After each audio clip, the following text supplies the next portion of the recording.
hello, welcome back.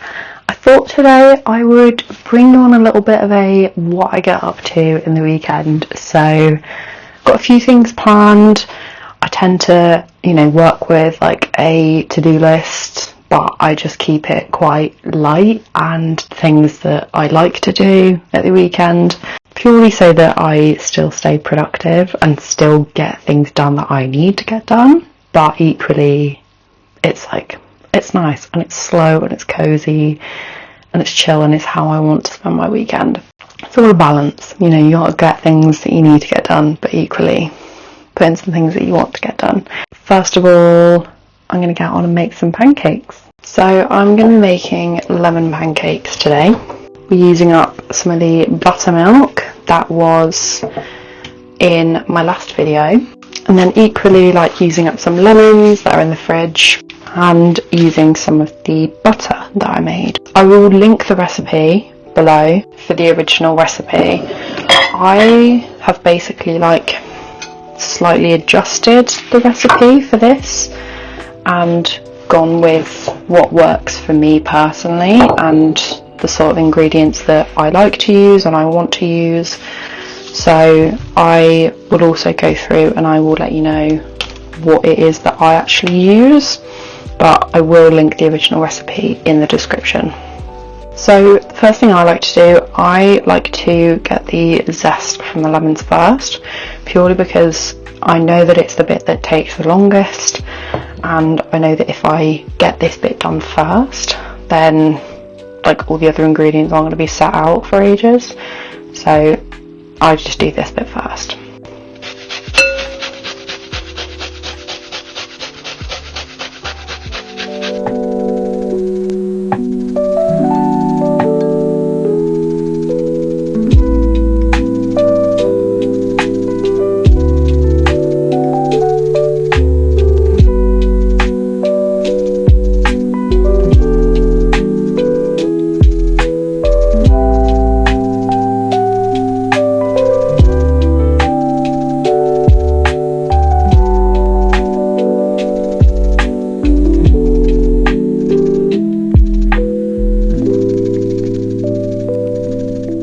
So I've done about 5 lemons, not about 5 lemons, I've done 5 lemons. So zest of 5 lemons I've put in. So I'm doing this so it is a bit bigger than the original recipe. I think the original recipe calls for the zest of probably about, I think it was 3 or 4 lemons, but I tend to add on about half of the ingredients. So it's 1.5 times the recipe, purely because these are a pantry staple at the minute, so I will batch make these and then freeze them, and then you can just put them in the toaster, and then they're a really easy breakfast to have pretty much whenever, really. So I've just realised I've put all this in the wrong bowl. This needs to be in the big one. So I think the original recipe, I think it's 2 tablespoons of lemon zest, because obviously different lemons will be different sizes. So they put it in those measurements. And then I'm going to get on to juicing these. So I have this really handy little juicer from, I think it's from IKEA actually. So I'm just going to juice these into here and then go from there.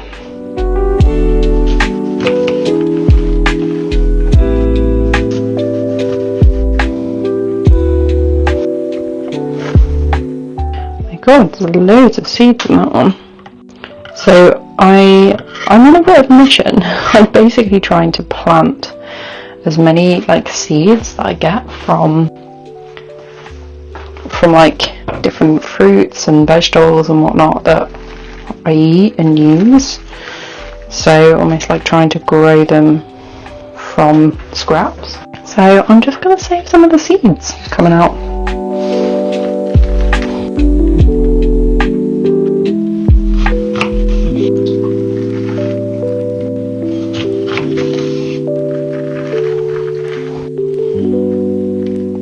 So now that that's all juiced, this can then get added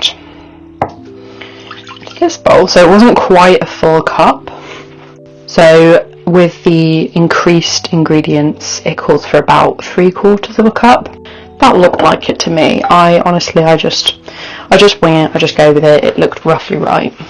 And then I'm just going to go on and add the other ingredients. So I'll do the ones that I need to like sort out. So the butter has to be melted, so I'll do that now.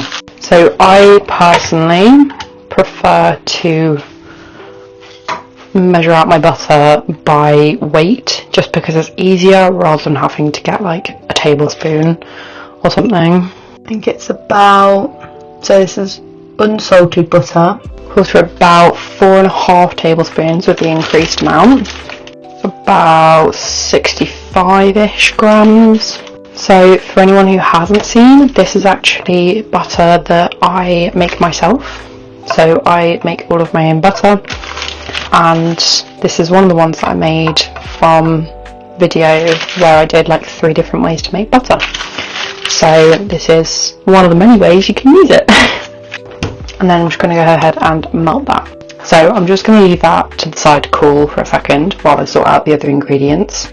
The original recipe actually calls for granulated sugar, but I have actually been using honey for this, and I do eventually want to, you know, do something else and like find an even better low sugar version. I definitely don't add like as much as what the original recipe calls for. So this has just been sat in a jug of boiling water because all of the honey was starting to like settle and solidify, and basically you just stick it in a thing of boiling water and then it gets all back to normal. So I'll then just add that. I'm going to do about 50 grams of this. Add that little bit in for luck. So I have done it with sugar before, and then I've done it with honey, and I don't really notice the difference. I'm going to add in 3 eggs. Did anyone else see We Live in Time, where, so she's like a chef, and she's talking about like cracking eggs like on a flat surface? That just reminded me, like me doing that. Like I absolutely loved that film, but I absolutely swear by cracking the eggs on a flat surface.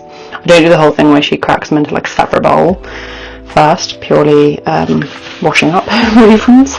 Like if you couldn't tell, this recipe already creates quite a bit of washing up, so I prefer to just minimise that if I can. So I then add, so it's 3 teaspoons or 1 tablespoon of vanilla extract. I always say though, one rule in my kitchen is vanilla is measured by the heart. So equally as well, I've measured it out so many times through like years of baking that I know roughly how much I've put in. So again, all of that is just sort of like a rough measurement now. So I'm then just gonna whisk all that up. So it does have like a slightly different consistency if you're using the granulated sugar. And then now that the melted butter has cooled a bit as well, I can then just add that in there too. So in there, that's 3 eggs, roughly 3 teaspoons of vanilla extract, the lemon zest of about 5 lemons, and about 65 grams of butter, unsalted, which was then melted, and about 50 grams of honey. That is sort of like your egg mixture, I guess. Then going to have all of like your dry ingredients. So the original recipe just called for all-purpose flour or plain flour. I like to do a bit of combination of that with wholemeal flour, and then with bicarbonate soda and baking powder. So that plus as well, I'm going to also add in salt, and that is your dry ingredients. Let me just check I'm not forgetting anything. So I do about 2 cups, just to show you I'll do this properly. I actually don't know how people like use these things, to be honest. So, although, I was going to do it the other way around. Whoops. So normally I'll actually do 2 cups of wholemeal flour, and then it's about like 1. So I've got it here as 1 3/8 cups. I will just eyeball that, to be honest.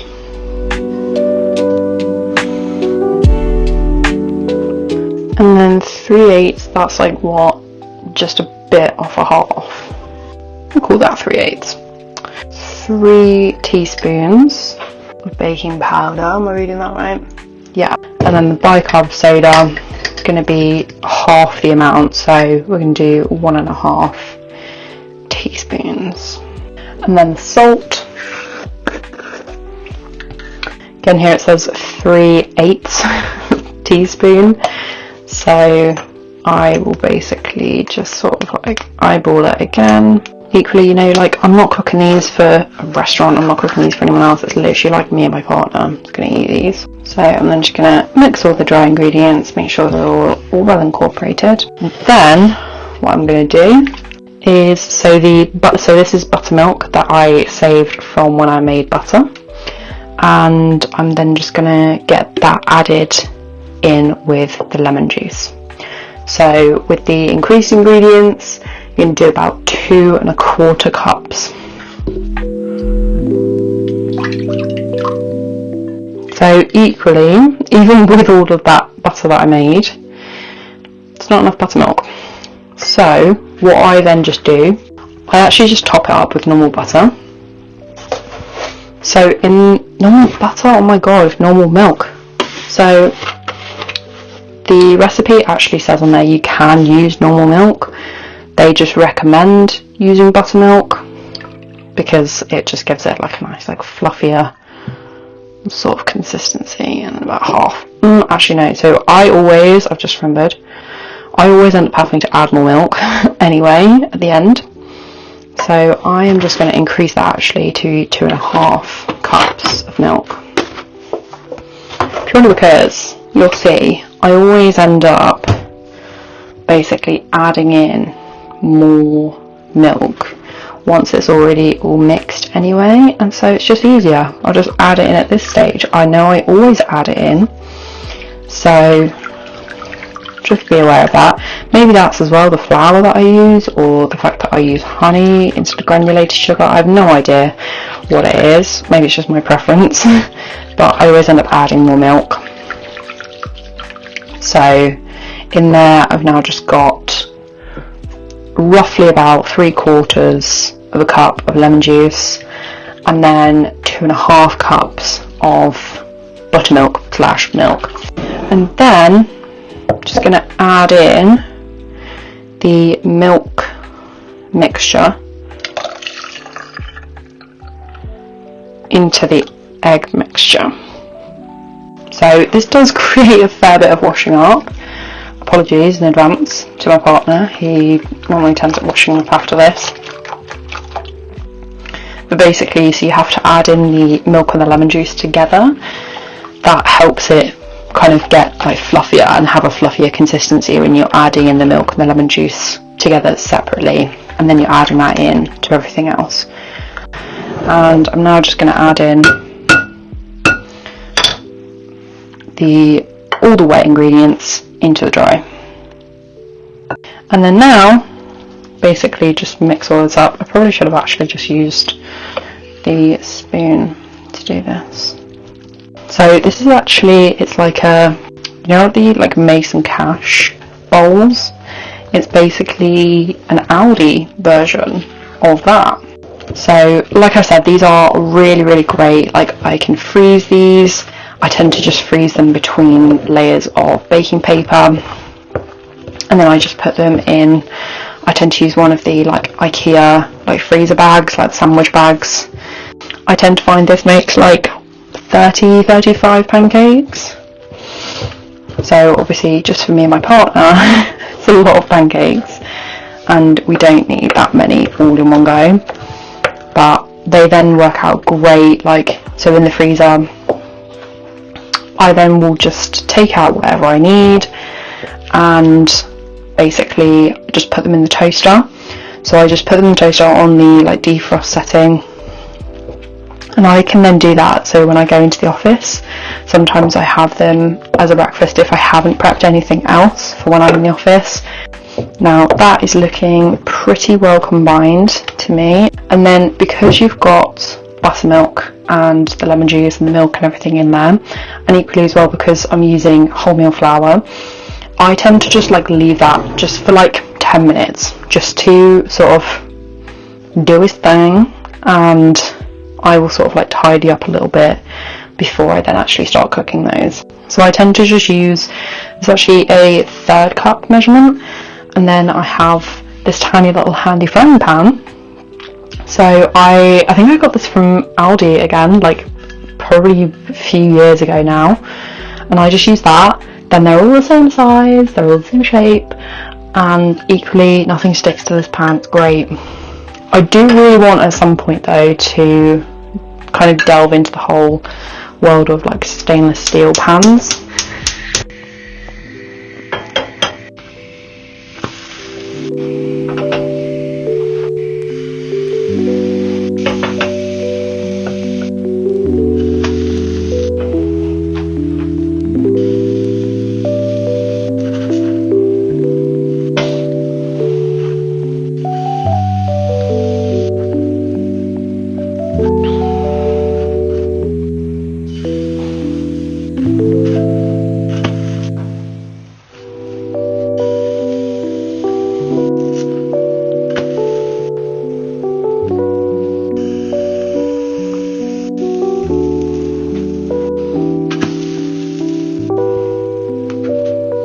So as you can now see, there's a lot of pancakes that just made, and that probably took me like the better part of an hour. So I definitely need to get a different pan or like pancake molds or something, purely so that is a bit quicker. Like I've just read loads of my book. I was going to edit and then really didn't want to.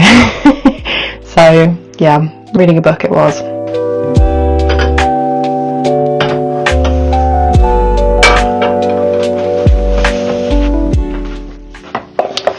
So I am now absolutely starving, and I'm sure my partner is too. So I'm just gonna do some eggs so that we can have that with the pancakes.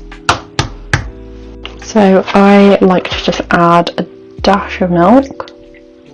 I know some people add like a lot more milk. Personally, I prefer it to be more egg, but I get it that it's cheaper.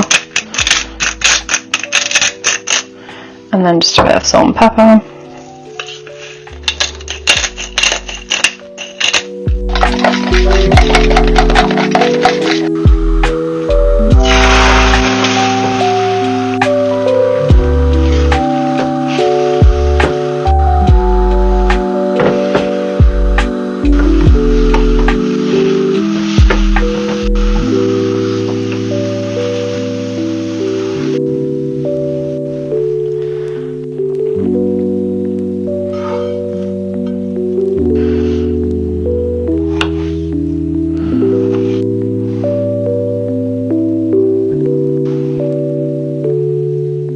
There we go, and then that is breakfast.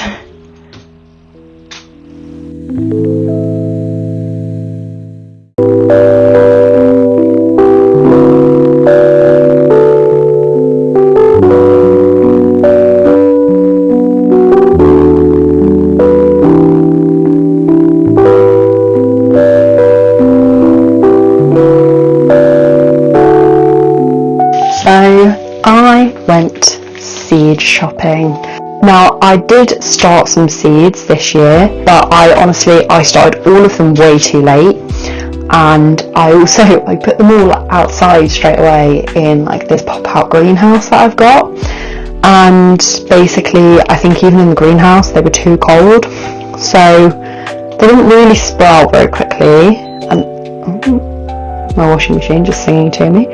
So they didn't really sprout very quickly, and then I brought them inside but then equally went and bought like a few like more established plants so that I could have something if the seeds didn't work.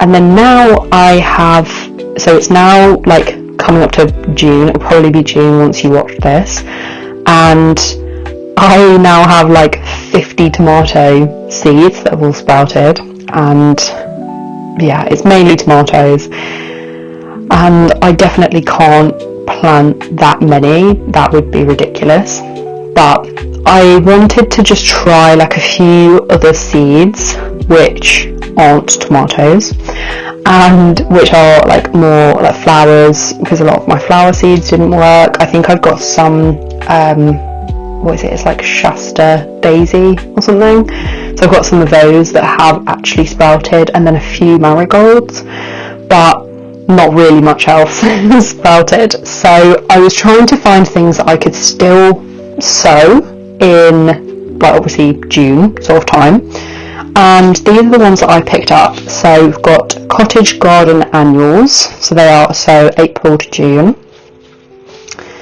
Foxglove Excelsior mixed, I love the look of foxglove so much. And then I can't actually remember if these are perennial. Oh, it says hardy biennial. These are probably annual, hardy annual. And then we've got cornflower, and they are hardy annual as well. So I am trying to get a mix of annual and perennial. I did then pick up some carrot seeds. I thought, why not? These can still be sown in between March and July. So I could sow some carrot seeds. So tomatoes and carrots is what I'm going to have this year. And then some perennials I picked up. So these are, I don't even know. I'm not even going to try and say that name.